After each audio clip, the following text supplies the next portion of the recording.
उच्चभू इमारतीमध्ये मराठी कुटुंबाला मारहाण प्रकरणी पुन्हा एकदा पोलिसांनी देशमुख कुटुंबाचा जबाब नोंदवण्याची सुरुवात केलेली आहे।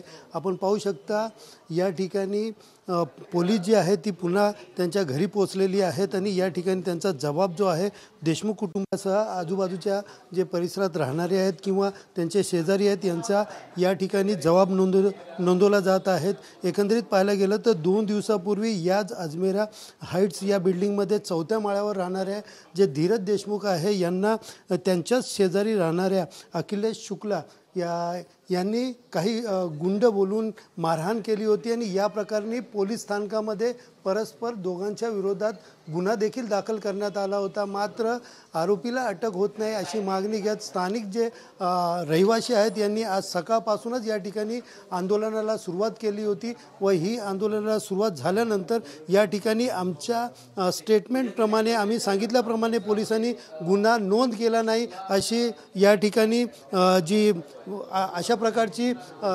अशा प्रकारे त्यांच्या घरच्यांचं म्हणणं होतं आणि त्यानंतर आंदोलन त्यांनी सुरू केलेलं आणि या संदर्भात पोलीस उपायुक्तांची भेट घेणार असल्याचे पण सांगितले होते। मात्र त्याआधीच आता जे आहेत खडकपाडा पोलीस जे आहेत ते खडकपाडा पोलीस या ठिकाणी उपस्थित झालेले आहेत आणि या खडकपाडा पोलिसांकडनं पुन्हा एकदा देशमुख कुटुंबाचा जबाब जो आहे तो या ठिकाणी नोंदवण्याचं काम जे आहे ते सुरू झालेलं आहे। कॅमेरा पर्सन गणेश रहाटेसह सुनील जाधव, TV9 मराठी, कल्याण।